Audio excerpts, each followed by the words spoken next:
Bonjour à tous, bon dimanche, bienvenue dans ce nouveau numéro du grand jury de RFM.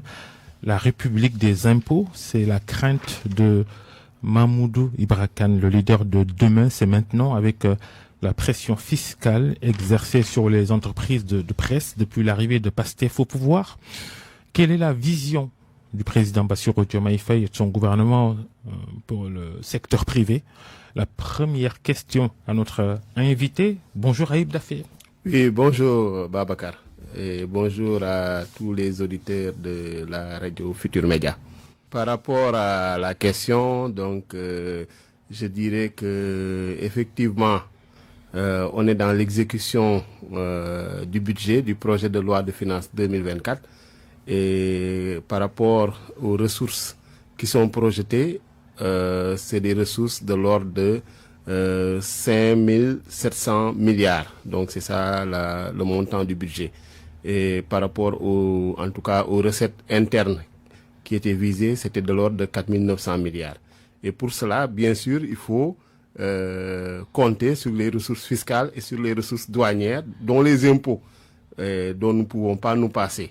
Et pour moi, il est en tout cas inapproprié de parler de République des impôts dans la mesure où les impôts dont on parle, en tout cas, ne datent pas du régime du président de la République, Bassirou Diomaye Diakhar Faye. Il s'agit de dettes fiscales contractées par les entreprises de presse auprès du service des impôts et domaines qui sont en train d'être recouvrées. Donc, on est dans cette phase-là. Et je pense que, en tout cas, c'est conforme au Code général des impôts et domaines. Maintenant, effectivement, les entreprises privées, dont les entreprises de presse, traversent un certain nombre de difficultés. Et pour cela, il faut en tout cas encourager le dialogue avec les services fiscaux pour quand même tenir compte du contexte économique et social. Oui, les services fiscaux, mais les tenants du pouvoir que vous êtes aussi, qu'est-ce que vous prévoyez de faire pour ces entreprises de presse? Vous-même, vous dites qu'elles traversent des difficultés économiques alors importantes. Oui, je pense que à cet égard, le président de la République, Bassirou Diomaye Faye, lors de la campagne, en fait, a été très clair parce que l'effacement de dettes dont il s'agissait a été fait à la veille de l'élection présidentielle. Et à mon avis, ça a été très mal, en tout cas, conduit puisque ça a été une promesse, alors que tout le monde sait que pour qu'il y ait amnistie fiscale, il faut que cela soit pris en compte par la loi de finances. Puisque c'est la loi de finances, l'Assemblée nationale, qui autorise en tout cas le gouvernement, le président de la République, à collecter des ressources et à effectuer des dépenses. Donc sur la base de la loi de finances, et il est pour moi illégal qu'un président de la République puisse, par un simple discours comme ça, effacer une dette fiscale. Mais justement, un autre Mamoudou Ibra Kane, celui-là, il dirige le CEDEPS, le syndicat des patrons de presse. Cette amnistie fiscale décidée, annoncée en tout cas par Macky Sall avant son départ, pour lui, avec le principe de la continuité de l'État, c'était au nouveau pouvoir de faire le nécessaire pour que cette promesse soit tenue. Oui, pour moi, c'était juste une annonce politicienne parce qu'il ne s'agissait pas en réalité, parce que si le cadre légal avait été respecté, il s'agissait de saisir l'Assemblée nationale à travers une loi de finances rectificative. Et dans cette loi de finances rectificative, de proposer en tout cas le renoncement à ces impôts ou à ces taxes qui sont dus par les entreprises de presse. Donc, et si cela n'a pas été fait conformément au Code général des impôts et domaines, conformément en tout cas à la loi organique relative aux lois de finances, je ne pense pas qu'on puisse parler de continuité. Parce que là, il s'agirait de continuer, en tout cas, à effectuer des actes illégaux. Et à mon avis, cela n'est pas la meilleure voie. Et de mon point de vue, il s'agit vraiment d'aider les entreprises de presse à sortir de cette situation par des mesures structurelles. Et non simplement conjoncturelles, en voyant, en tout cas en revoyant le système de financement. Par exemple, l'aide à la presse, par exemple, la loi sur la publicité, comment faire en sorte que les entreprises de presse puissent mieux bénéficier de la publicité. Donc, toutes ces mesures pourront permettre, en tout cas, à ces entreprises de presse de sortir la tête de l'eau. Mais ce qui est constant, c'est qu'ils ont des obligations également sur le plan fiscal qu'ils doivent honorer.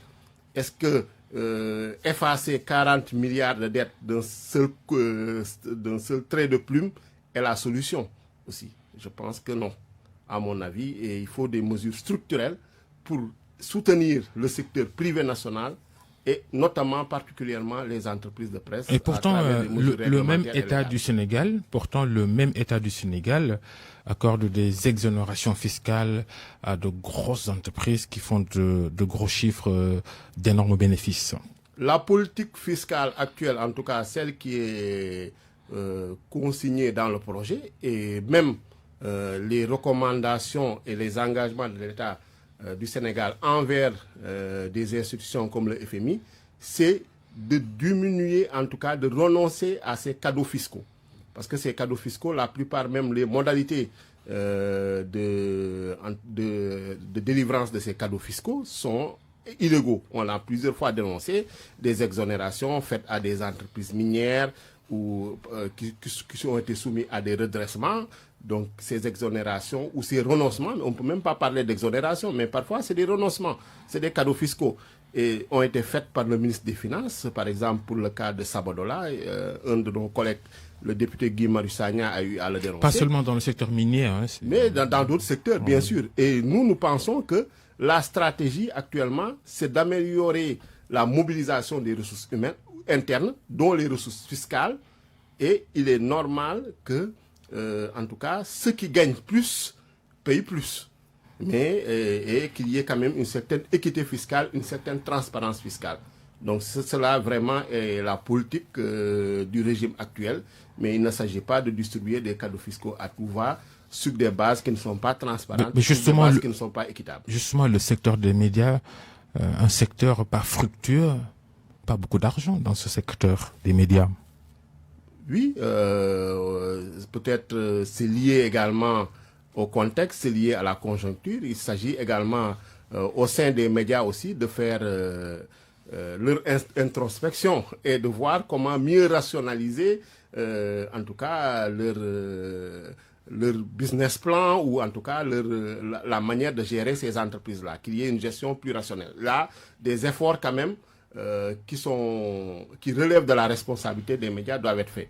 Mais pour ce qui est de l'État, c'est vraiment la politique d'accompagnement en matière de financement, en matière de garantie, la politique d'appui en matière, par exemple, sur le plan légal et réglementaire, des mesures comme la loi sur la publicité, la revalorisation de l'aide à la presse, et également que le secteur aussi puisse être rationalisé à travers un encadrement légal et réglementaire adapté. À mon avis, vraiment, il faut, comme fut le cas, par exemple, des assises de la justice, il faut qu'il y ait une concertation entre tous les acteurs du secteur de la presse, l'État, vraiment tous les acteurs, et qu'on puisse définir des mesures consensuelles pour sortir de cette situation et de cette crise.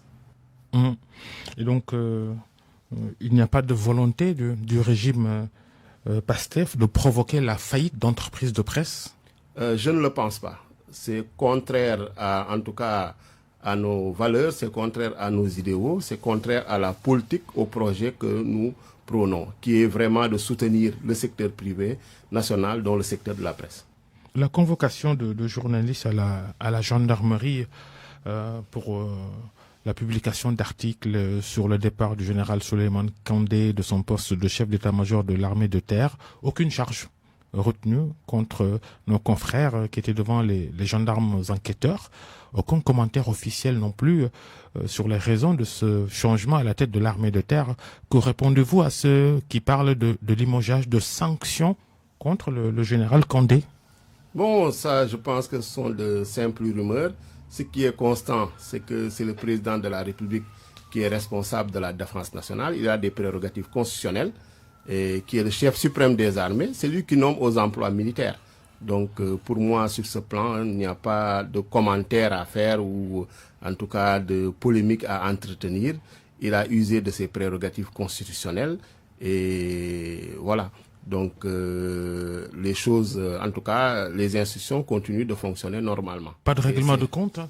Je ne le pense pas. Je ne pense pas que le président de la République, Bassirou Diomaye Diakhar Faye, soit dans une logique de règlement de compte, de revanche à prendre. Non. Il est celui dans qui est son visé, rôle. Celui qui est visé, c'est plus le Premier ministre Ousmane Sonko, le chef de PASTEF. Bon, on ne peut pas empêcher les gens de colporter des rumeurs et des ragots, mais c'est le président de la République qui nomme aux emplois militaires. On a entendu aussi de la bouche de responsables des militants de PASTEF que la publication de cet article-là, la motivation, c'est déstabiliser l'État, déstabiliser le Sénégal. Bon, à mon avis, il y a de l'irresponsabilité. Déstabiliser, c'est trop dire, parce que je ne pense pas qu'un article puisse déstabiliser l'État du Sénégal. Mais il y a de l'irresponsabilité, le fait de diffuser quand même des nouvelles qui ne sont pas fondées et qui ne sont pas vérifiées. Pour moi, participe quand même de l'irresponsabilité. Les informations contenues dans le fameux article n'ont jamais été démontées. Non, je ne pense. Les informations contenues dans cet article-là n'ont jamais été vérifiées. Les sources que l'article cite sont fausses. Donc ça, c'est des faits. Alors, le Premier ministre Ousmane Sonko et les politiques de défense et de diplomatie du Sénégal, il semble au devant, à la place, selon certains, du président de la République, Bassirou Diomaye Faye. Qu'est-ce que vous répondez aussi à ce constat fait par certains Sénégalais? Bon, certains Sénégalais, je ne sais pas de qui vous parlez, mais ce qui est constant, nous sommes dans un État qui fonctionne normalement et régulièrement. Le président de la République est en train de jouer son rôle et ce rôle-là est bien précisé par la Constitution, parce que c'est le président de la République qui nomme le Premier ministre, c'est lui qui détermine la politique de la nation, le gouvernement conduit et coordonne la politique de la nation sous la direction du Premier ministre. Donc c'est à cela que nous assistons. Maintenant, le président de la République a le pouvoir de déléguer certaines de ses attributions au Premier ministre. Pas toutes, sauf certaines qui ne sont pas, en tout cas, qui ne sont pas délégables, et cela est bien prévu par l'article 50 de la Constitution. Mais en ce qui concerne les ambassadeurs dont vous parlez, c'est le président de la République qui les accrédite. Ils sont accrédités auprès du chef de l'État. Et cela est le cas. Maintenant, qu'un Premier ministre reçoive des ambassadeurs, cela n'est ni contraire à la Constitution, ni à la loi. Et quand, en tout cas, c'est fait en bonne entente avec le président de la République, je ne vois pas où est le problème. Donc, je pense que c'est plus... c'est des constats fantaisistes, à mon avis. Les relations sont-elles toujours bonnes entre Bassirou Diomaye Faye et Ousmane Sonko? Les relations sont excellentes. Et cela, en tout cas, peut être constaté à travers vraiment la conduite de la politique de la nation, donc, et les résultats qui sont tangibles. C'est le Premier ministre qui est le plus visible, non? Et on voit très peu le président de la République. Ça dépend de là où jeter le regard. Le président de la République est présent. En tout cas, il a ouvert récemment le dialogue national. C'était en ma présence. Il a effectué les voyages à l'étranger auprès de ses collègues, notamment dans toute la sous-région, en commençant par la Mauritanie, le Cap-Vert, la Gambie, le Mali, la Guinée, le Niger, et il est en train de faire son travail de président de la République, c'est-à-dire déterminer la politique de la nation. Et les décrets, c'est lui qui les signe. Certains sont contresignés par le Premier ministre. Bon, c'est un débat, à mon avis, qui est fantaisiste, quoi, qui est de l'ordre, en tout cas, peut-être du café de commerce, mais ce n'est pas conforme à la réalité. La politique de la nation, votre projet, vous annoncez fin 2024 pour sa conception, pour sa matérialisation, en tout cas sur du papier, dans un document. Où est-ce que vous en êtes? Oui, le projet est déjà concret et réel. Il a été présenté aux Sénégalais à la veille de l'élection présidentielle, lors d'une séance À l'époque, c'était l'actuel ministre de l'Environnement, Daouda Ngom, qui était le responsable des cadres de PASTEF, qui l'avait présenté. Et il a été publié et édité. Donc ça, c'est le projet vraiment politique. Et maintenant, ce dont il s'agit, c'est de faire un référentiel pour remplacer le plan Sénégal émergent. Et pour rappel, en comparaison au régime sortant, il a fallu 2014 pour qu'il puisse élaborer le plan Sénégal émergent, 2 ans après leur arrivée au pouvoir, puisque entre-temps, il y a eu le document de politique économique et sociale, la stratégie nationale de développement économique et social, 2 ans. Mais pour nous, l'horizon pour que le projet soit opérationnalisé et soit en tout cas mis dans le canevas de la loi d'orientation relative au système national de planification pour en faire le référentiel de la politique économique et sociale du Sénégal, c'est à partir du mois de septembre 2024, il sera soumis au président de la République, donc le gouvernement y travaille. Il y a déjà un plan d'action gouvernemental qui est élaboré et qui est mis en œuvre. Et donc toutes ces mesures-là, toutes ces actions, toutes ces orientations, parce que le projet, je le rappelle, c'est une vision d'un Sénégal souverain, juste et prospère, 5 axes stratégiques, 15 orientations. Et tout cela seront contenus dans le référentiel qui sera soumis au président de la République au mois de septembre 2024 et que pour lui, il s'agira pour lui de le valider. Et vous avez raison, Macky Sall a été élu avec le programme Yono Yokote qui n'a jamais pu dérouler, qui a été muté en PSE. En PSE en 2014, 2 ans après. Ouais. J'imagine que votre projet, avec un grand P, P majuscule si vous voulez, c'est à forte dose de souverainisme. Tout à fait. Mais les mêmes pratiques que les différents régimes passés, on vous voit les faire aussi quand l'État sénégalais sous Diomaye Faye qui lève sur le marché financier européen 750 millions de dollars qui équivalent à 450 milliards de francs CFA et avec un taux de 7,75%, c'est très élevé.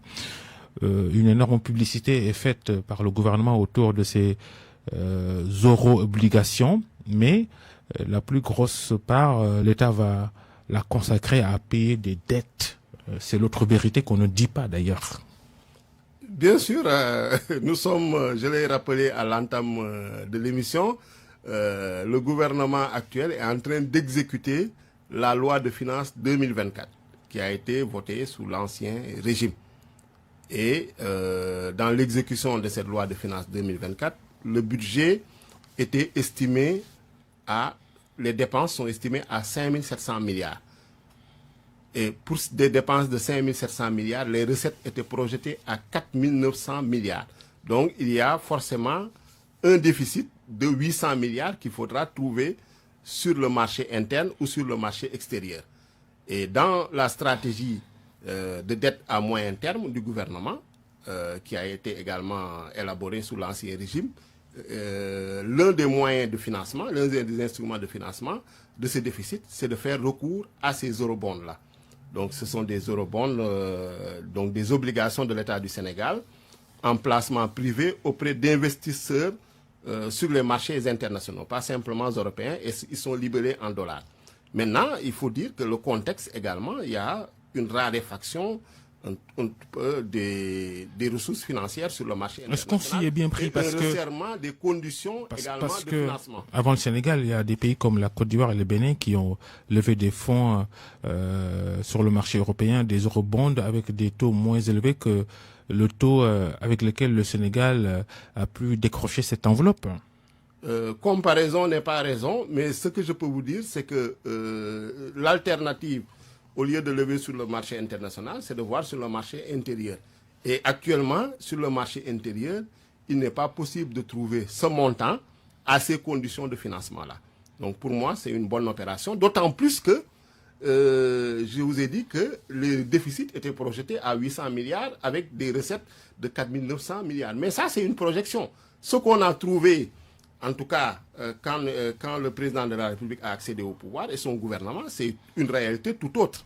Vraiment des déficits qui sont beaucoup plus élevés, des recettes en baisse par rapport à ce qui était projeté, un taux de croissance en baisse par rapport à ce qui était projeté. Donc là, il faut prendre des mesures urgentes. Par exemple, je prends un simple secteur, le secteur des BTP. Depuis plusieurs années, les entreprises de BTP sont confrontées à des arriérés de paiement très élevés. Donc les plus grandes entreprises de BTP, elles sont obligées même de licencier. Et cela conduit à l'arrêt de certains chantiers de l'État. Donc pour cela, il faut trouver des ressources pour éponger ces dettes-là qui ont été laissées par l'ancien régime. Et ce n'est pas des dettes liées sur une année, c'est des dettes sur plusieurs années. Donc il faut forcément trouver des ressources et ces ressources-là peuvent être compensées par ces eurobonds de 450 milliards qui seront payés selon une maturité de 7 ans. À mon avis, je pense que c'est une bonne opération. Le gouvernement a communiqué, le ministère des Finances a communiqué pour informer l'opinion sur cette opération. On va tourner en rond parce que maturité de 7 ans, oui, mais justement ces nouveaux fonds, ces eurobonds-là vont aider à payer d'autres eurobonds déjà pris par le Sénégal. Ça tourne en rond. À payer des dettes dont certaines sont dues à des entreprises sénégalaises qui emploient des Sénégalais à financer des secteurs qui sont prioritaires pour l'État du Sénégal, dont la santé, dont l'éducation. Donc je rappelle que le budget, on parle d'unité, d'unité budgétaire. Il y a des analyses. D'universalité budgétaire. Donc ça, c'est très important de le retenir. Mais ce qu'il faut dire, c'est que nous avons trouvé une situation catastrophique sur le plan financier. Donc c'est vrai que le gouvernement n'a pas le temps la vieille de chanson. Non, c'est pas la vieille chanson. La vieille chanson de tout ce qui arrive au pouvoir. C'est la réalité, en tout cas une situation catastrophique sur le plan financier, avec des recettes budgétaires qui sont en baisse par rapport à ce qui était attendu, et surtout une explosion des dépenses, et surtout des dépenses non productives, des dépenses de fonctionnement. Parce que vous allez dans certaines agences, dans certaines entreprises publiques ou parapubliques, il y a eu des recrutements massifs et qui ne sont pas rationnels. Et ces nouveaux eurobonds vont peut-être servir à payer des salaires aussi? Ces nouveaux eurobonds vont servir, en tout cas, pour l'État à faire face à ces engagements financiers-là. Et ces engagements financiers-là, c'est dans tous les secteurs. Les salaires dans la fonction publique. Oui, bien sûr, on est dans le principe de l'universalité, de l'unité budgétaire. Donc, c'est 450 milliards qui vont servir à, en tout cas, compenser le déficit. Est-ce que réellement, aujourd'hui, l'État, il a du mal à payer les salaires dans la fonction publique? Je ne le pense pas. Sur ce point-là, quand même, les salaires sont payés à temps. On a attendu, même les bourses, on a eu les bourses dues aux étudiants. On a eu à payer également les dettes qui étaient dues aux acteurs dans le secteur des semences, dans le secteur des engrais, des dettes de plusieurs années. Donc on a trouvé cette situation-là. Le gouvernement est en train de faire des efforts incommensurables pour faire face à ces engagements-là et surtout pour aider les entreprises du secteur privé sénégalais, en tout cas, à relever la tête. Donc là, c'est de relancer, en tout cas économiquement, le Sénégal, d'éponger la dette intérieure. Et bien sûr, il y a des engagements extérieurs également qu'il faudra honorer. Toujours sur ces eurobonds, il y a ensuite la polémique JP Morgan Londres, la société bancaire qui a joué les intermédiaires dans cette opération et qui est citée dans des scandales qui datent quand même. Mais bon, Birahim Seck, par exemple, qui dirige le Forum civil, la filiale sénégalaise de Transparency International, il a émis des réserves sur le choix porté sur JP Morgan. Madiambal Diagne, le patron du groupe de presse Avenir Communication, estime que ces réserves sont fondées parce qu'il y a surtout un ancien salarié de JP Morgan qui est devenu membre de PASTEF. Il s'agit de Mohamed Dia.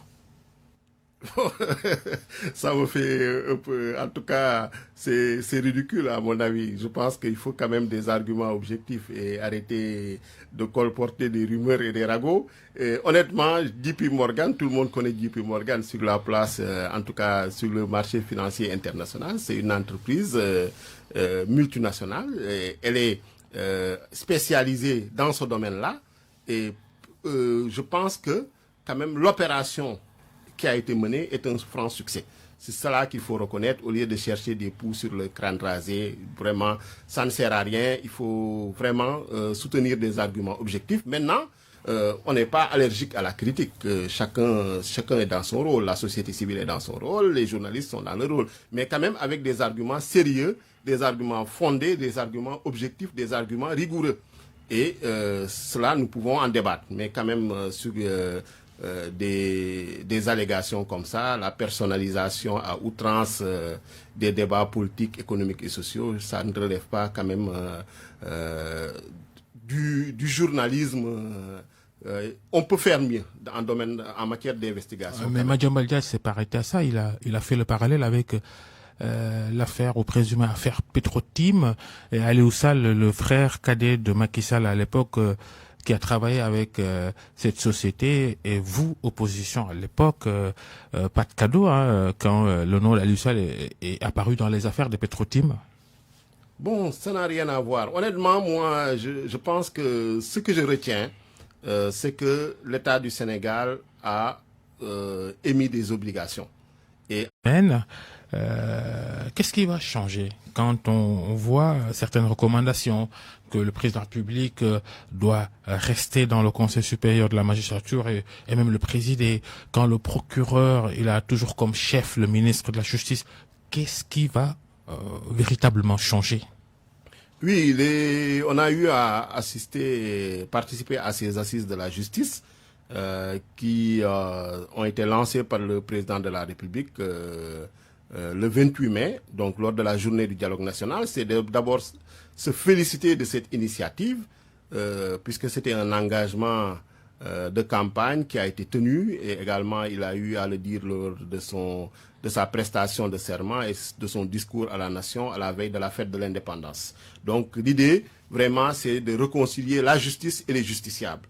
Et lors de ces assises de la justice, on a eu vraiment à voir la participation très importante des acteurs de la justice, que ce soit des magistrats, des avocats, des huissiers, des greffiers, des éducateurs spécialisés, des notaires, etc. Donc également, les universitaires ont répondu présents, les partis politiques, que ce soit de la majorité, de l'opposition, des justiciables, donc à travers des associations d'anciens détenus. Celui qui est présenté comme le chef de l'opposition n'y était pas, Amadou Ba. Il a été invité, donc comme beaucoup d'autres. Maintenant, chacun est libre de participer ou non. Mais l'essentiel, c'est que des acteurs très importants, des représentants des confréries, du milieu des chefs religieux et coutumiers, des représentants également des secteurs économiques, comme les commerçants, les artisans, des représentants également d'associations, on s'attend à une révolution des droits de l'homme. On s'attend à une révolution. Tout le monde a eu à participer. Donc l'essentiel pour nous, c'est que ce dialogue a eu lieu. Il y a eu dialogue entre les différents acteurs généralement qui se côtoyaient sans se parler. Et ensuite, il y a eu quand même des résultats très fructueux. Donc au bout de 4-5 jours, les différentes commissions, la commission réforme et la commission modernisation, ont eu à rendre leur rapport, vraiment, et c'est le lieu de féliciter le facilitateur du dialogue, monsieur le professeur Babacar Gueye, et également les présidents des commissions, monsieur le professeur Isaac Yankoba Ndiaye et le procureur Dior Falso, qui ont abattu un travail considérable, ainsi que tous les participants à ces assises et le ministre de la Justice, garde des Sceaux. Ce qui est le plus important, c'est que des recommandations ont été faites, donc, est laissée à l'appréciation du président de la République et à l'exécutif. Notamment, on peut prendre l'exemple du Conseil supérieur de la magistrature. La réforme du Conseil supérieur de la magistrature pour assurer une justice plus indépendante, plus impartiale et une plus grande transparence dans la gestion de la carrière des magistrats. Des propositions très fortes ont été faites, notamment de faire en sorte que les membres élus soient beaucoup plus... la proportion des membres élus soit beaucoup plus importante et qu'elle soit égale à celle des membres de droit. Maintenant, sur la question liée à la présence ou non du président de la République et du ministre de la Justice, les arguments étaient partagés, les avis étaient partagés. Mais beaucoup ont dit que le président de la République doit être présent dans la mesure où la Constitution lui donne la prérogative de nommer à des emplois civils. Et les magistrats, quelle que soit leur spécificité, relève de cette catégorie des emplois civils, puisque même la Constitution dit que c'est le président de la République qui les nomme sur avis du Conseil supérieur de la magistrature. Au-delà du Conseil supérieur de la magistrature, il faut rappeler qu'il y a aussi le Conseil supérieur de la Cour des comptes. Maintenant, ce dont il s'agit, c'est de faire en sorte que ce mécanisme de nomination-là soit plus transparent, soit beaucoup plus objectif, et que vraiment l'avis des magistrats puisse être l'avis prépondérant. C'est plus transparent pour ce qui est de la Cour des comptes que pour les autres juridictions. Maintenant, il s'agit vraiment de voir ce qui est bonne pratique, des dispositions légales par rapport au Conseil supérieur de la Cour des comptes pour aligner le Conseil supérieur de la magistrature en matière de fonctionnement et d'organisation sur en tout cas sur ces standards qui sont beaucoup plus élevés. Et par rapport également à un autre aspect, c'est le financement, l'autonomie de ce Conseil supérieur de la magistrature-là, pour qu'il ait un siège, pour qu'il ait un budget, pour qu'il ait vraiment une autonomie de fonctionnement et de gestion. Tout ça, des propositions également ont été tout cela, c'est bien peut-être, Aïb Dafé, mais est-ce que le système va en changer pour autant? Parce que mais si ces recommandations, la plupart de ces recommandations sont adoptées, on aura une réforme profonde, une modernisation du système judiciaire. Et au-delà de ces assises de la justice, vous vous rappelez, il y a une plateforme d'Ubuntu qui a été mise en place et où les Sénégalais ont pu s'exprimer à travers des milliers d'observations et de recommandations. Celles-là également ont été compilées et seront prises en compte, puisqu'ils font partie du rapport qui a été soumis au président de la République. Donc, à mon avis, l'indépendance du procureur, ces assises de la justice, l'indépendance du procureur. L'indépendance du procureur également a fait l'objet de débats. Et il s'agit ici de renforcer mais surtout de limiter les pouvoirs du procureur par rapport à la détention. Et là, il y a la proposition d'un juge des libertés et de la détention qui a été proposée. Il y a également le renforcement des pouvoirs d'appréciation du juge d'instruction. C'est-à-dire de réformer le code de procédure pénale. L'autre proposition phare, c'est de transformer également le Conseil constitutionnel en Cour constitutionnelle. Donc ça également, c'est une proposition majeure de ces assises de la justice. Il y a des dizaines d'autres propositions et qui sont vraiment laissées à l'arbitrage. Ça tient apparemment à cœur Bassirou Diomaye Faye parce que lors de son premier discours à la nation, il en a parlé. Mais quand le ministre de la Justice reste le supérieur hiérarchique du procureur, rien ne changera. Alors, même si les pouvoirs du procureur, ils sont... Rien ne changera, ça c'est trop dire. Je pense que nous avons quand même un système judiciaire. C'est un système sur le plan où on parle de séparation et d'équilibre des pouvoirs. La séparation d'équilibre et l'équilibre des pouvoirs ne veut pas dire que les pouvoirs ne doivent pas collaborer, le pouvoir ne doit pas interagir entre eux. Maintenant, pour moi, le plus important, c'est le résultat. Est-ce qu'au bout de ces réformes, est-ce qu'au bout de cette modernisation de la justice sera plus indépendante? On va assurer la séparation et l'équilibre des pouvoirs.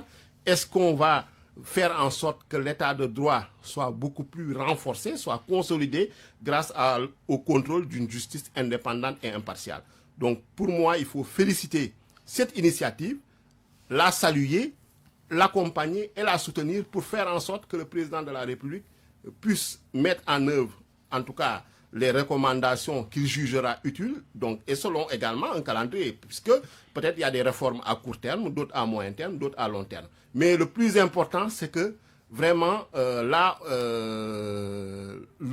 l'objectif a été atteint en matière par rapport à ces assises de la justice.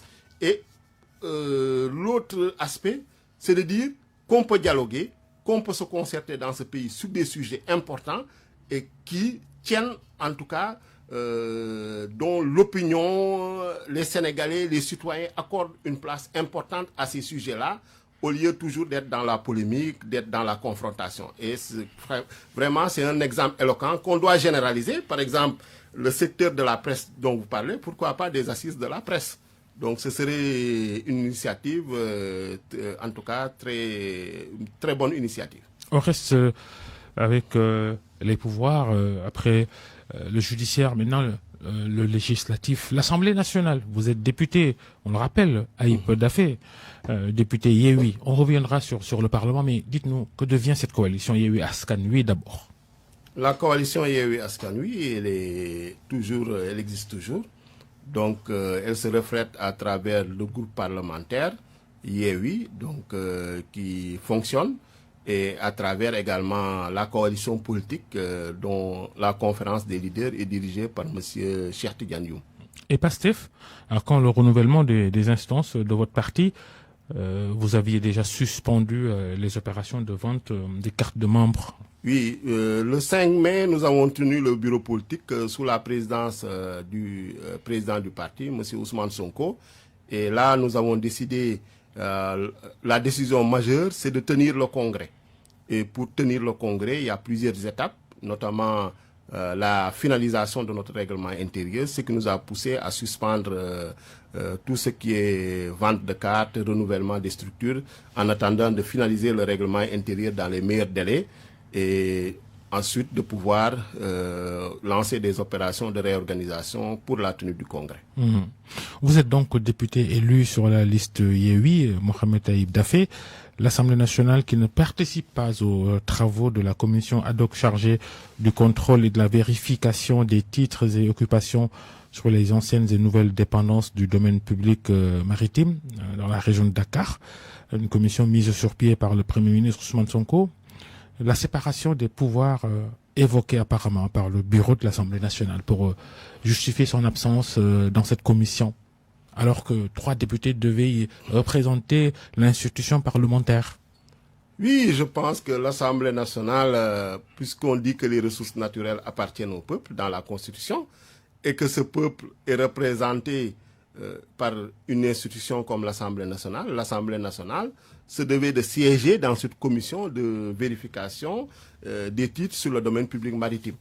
Et pour moi, le bureau de l'Assemblée nationale a manqué une belle occasion de nous représenter, et en tout cas dans cette commission, et de faire le travail, et en tout cas de jouer notre rôle de législateur, de contrôle de l'action du gouvernement et d'évaluateur des politiques publiques. Maintenant, cette séparation des pouvoirs évoquée, c'est vraiment un faux alibi, ou c'est une mauvaise compréhension de ce qu'est la séparation des pouvoirs. Puisque dans notre règlement intérieur, à l'article 119 du règlement intérieur, il est bien prévu la participation de l'Assemblée nationale dans les organismes extérieurs. L'Assemblée nationale siège dans des conseils d'administration. L'Assemblée nationale siège dans des organismes consultatifs, le Conseil national consultatif sur le travail et la sécurité sociale, le Comité national changement climatique. Tous ces organes sont mis en place par l'exécutif, mais l'Assemblée nationale y siège. Et le président de l'Assemblée nationale, chaque fois qu'il est invité par le président de la République, notamment lors du dialogue national, il est présent. Est-ce qu'on parle de séparation des pouvoirs? À mon avis, c'est en tout cas les députés de Benno Bokk Yakaar peut-être qui n'ont pas compris l'utilité de cette commission ad hoc de vérification des titres, ou bien ils pensent que peut-être que c'est dirigé contre eux, je ne sais pas pourquoi. En tout cas, ils ont refusé l'invitation, ou en tout cas, ils ont refusé de désigner les représentants de l'Assemblée nationale dans ce comité. Donc, l'idée, c'était d'y aller, d'être représenté. Maintenant, si on n'est pas d'accord, on peut exprimer notre désaccord dans le comité. Mais je ne comprends pas cette décision du bureau de parler de séparation des pouvoirs. C'est complètement infondé et contraire au règlement intérieur et au principe même de séparation des pouvoirs, qui est un principe constitutionnel. Et cette posture du bureau de l'Assemblée nationale et du président de l'institution, le président du Parlement, un mauvais signe peut-être pour les relations entre le nouvel exécutif et la majorité Benno, avec la déclaration de politique générale attendue du Premier ministre et le risque d'une motion de censure contre le gouvernement? Bon, je pense que c'est de la frilosité. Maintenant, cette frilosité-là, est-ce qu'elle préjuge d'une motion de censure, oui ou non? Bon, ça, je ne saurais le dire. C'est vraiment, il y a un groupe parlementaire, ils ont un groupe parlementaire. En tout cas, Benno Bokk Yakaar dispose d'un groupe, ils peuvent en discuter à l'interne. Mais pour nous, ce qui est constant, c'est que l'Assemblée nationale doit fonctionner normalement, régulièrement, participer à la vie institutionnelle du Sénégal. Et nous le faisons à travers notre présence dans des conseils d'administration, notre participation dans des organismes consultatifs ou dans des organismes professionnels. Je ne vois pas pourquoi on ne devrait pas siéger dans une commission de vérification des titres sur le domaine public maritime, d'autant plus que le domaine public maritime, c'est un milieu naturel et que la Constitution dit que les ressources naturelles appartiennent au peuple. On devrait plutôt réclamer, revendiquer notre présence, notre participation dans plusieurs autres organismes. Donc, où on ne siège pas et où, quand même, on discute de la gestion des ressources naturelles ou de la gestion des affaires publiques. Et pour moi, ça participe de la transparence dans la gestion des affaires publiques et de la bonne gouvernance. Donc, il ne faudrait pas que le bureau soit un instrument au service, en tout cas, d'intérêts particuliers ou d'intérêts personnels. Un collectif cette semaine, un collectif dénommé Collectif des victimes de Macky Sall, ainsi que l'avocat d'Ousmane Sonko, Juan Branco, son avocat franco-espagnol, qui séjourne ces derniers jours à Dakar, il souhaite des poursuites contre l'ancien président de la République. Aucune chance selon des experts, puisque la seule chose qui peut inquiéter Macky Sall, c'est d'être poursuivi pour haute trahison. Que pensez-vous de ces initiatives, de ces déclarations et postures qui demandent que Macky Sall soit poursuivi pour les événements de mars 2021 et de tout ce qui s'en est suivi les autres mois dans cette grosse crise politique que le Sénégal a traversée? Je pense que je ne connais pas déjà le collectif dont vous parlez, mais Juan Branco, en tant qu'avocat, a eu à diligenter des procédures, notamment devant la Cour pénale internationale et d'autres procédures devant les juridictions françaises pour des victimes de la répression lors des manifestations entre 2021 et 2024. Donc, il est dans son rôle d'avocat, il est dans son rôle de conseil juridique. Maintenant, disons, la faisabilité juridique, la conformité de ces actions par rapport au code de procédure pénale ou au code pénal, donc ça dépend des professionnels du droit et de leur appréciation. Donc, les victimes également, elles sont dans le rôle de demander réparation.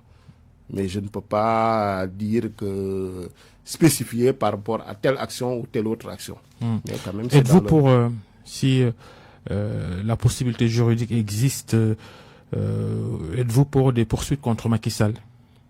Pour moi, c'est aux victimes d'apprécier, parce que c'est elles qui sont victimes. Pastef se dit victime, non, du régime de Macky Sall? Pastef, en tant que parti politique, nous avions été dissous, et c'est Macky Sall lui-même qui avait pris le décret de dissolution, et à la suite de la loi d'amnistie qu'il a lui-même initiée et fait voter par ses propres députés, nous a restaurés dans nos droits.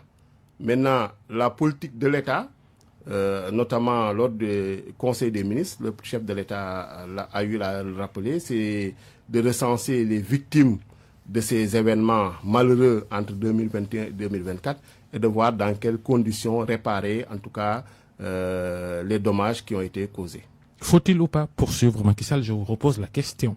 Faut-il ou pas poursuivre Macky Sall? Je dis que ça dépend également des victimes, notamment celles qui ont eu des personnes, en tout cas décédées ou des personnes blessées, de prendre les actions judiciaires qu'ils jugent utiles de mener en rapport avec leurs avocats et leurs conseils juridiques. Y a-t-il quelque chose à reprocher à Macky Sall dans ce qui s'est passé pendant cette période et les nombreuses victimes enregistrées entre 2021 et 2024? En tout cas, de notre avis, politiquement, il a une responsabilité politique parce que c'était lui qui était chef de l'État et c'était lui également qui a eu à donner cours à une politique de répression. C'est sûr qu'il a une responsabilité politique. Maintenant, en ce qui concerne la responsabilité juridique, la responsabilité pénale, ça, il faudra voir le code de procédure pénale, le code pénal, mais politiquement, il est bien sûr responsable. Ça, c'est évident et nous avons eu à le dénoncer, notamment dans plusieurs mémorandums que Pastef a eu à soumettre à l'opinion nationale et à travers des procédures même qu'on a soumises devant la Cour pénale internationale. Après Mélenchon, c'est Branco pour Pastef. Après Mélenchon, Jean-Luc Mélenchon, le président français, c'est Juan Branco, un des avocats de Sonko, qui vient vous visiter au pays.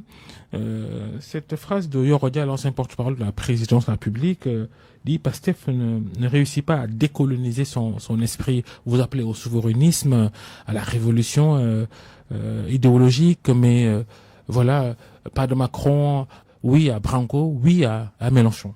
Bon, ça c'est grotesque et ridicule à mon avis, puisque la décolonisation, il ne s'agit pas d'un racisme inversé non plus, quand on parle de décolonisation, parce que Mélenchon vienne avec nos amis de la France insoumise venir échanger avec nous sur les rapports entre l'Afrique et l'Europe.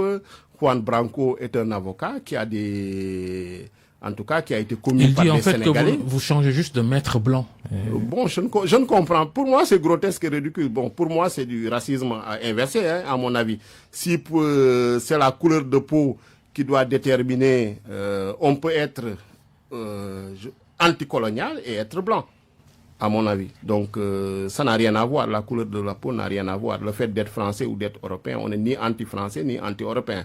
Mais pour moi, c'est le discours qu'il tient qui est un discours raciste, puisque ce qu'il met en avant, c'est la couleur de la peau de